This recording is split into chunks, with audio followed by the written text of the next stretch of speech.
ગુજરાત રાજ્યના હવામાન તંત્ર દ્વારા આજે ગુજરાત રાજ્યના અનેક જિલ્લાઓને રેડ એલર્ટ જાહેર કરવામાં આવ્યા હતા. ગુજરાતની અંદર ચોમાસાનો વિધિવત રીતે પ્રારંભ થઈ ચૂક્યો છે, ત્યારે ગુજરાત રાજ્યના અનેક જિલ્લાઓમાં અતિ ભારે વરસાદ વરસવાનો છે અને વાવાઝોડું અને પવન ફૂંકાવાનો છે.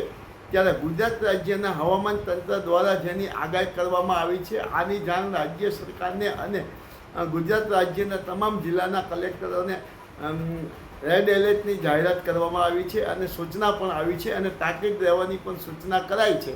ત્યારે ગુજરાતમાં છેલ્લા 3 કલાકની અંદર અનેક જિલ્લાઓની અંદર અતિ ભારે વરસાદ વરસવાનો છે અને ભારે પવન ફૂંકાવાનો છે અને વાવાઝોડું પણ થશે અને અતિ ભારે પવન થશે. ત્યારે ગુજરાત રાજ્યના લોકોને વરસાદથી અને વાવાઝોડાથી અને પવનથી સાવચેત રહેવા માટેની હવામાન તંત્ર દ્વારા સૂચના આપવામાં આવી છે. ત્યારે લોકોએ સાવચેતી રીતે તાકીદ રહેવાની પણ સૂચના કરાઈ છે.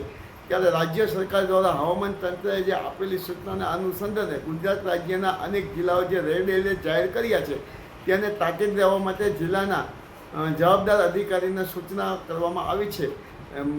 અને ગુજરાત રાજ્યના મોટા ભાગના અનેક જિલ્લાઓમાં અતિભારે ધોધમાર વરસાદ પડશે, ભારે પવન ફૂંકશે અને વાવાઝોડું થશે. આનેથી સાવચેતી રહેવા માટે રાજ્યની પ્રજાને સાવચેતી કરાઈ છે અને જિલ્લાના વહીવટીતંત્રને ગુજરાત રાજ્યના દરેક જિલ્લાના કલેક્ટરોને અને મામલતદારોને આની સૂચના અને તાકીદ કરાઈ હતી. માયાજાળ ન્યૂઝ ચેનલ જયેશ ચૌહાણ, સુરેન્દ્રનગર.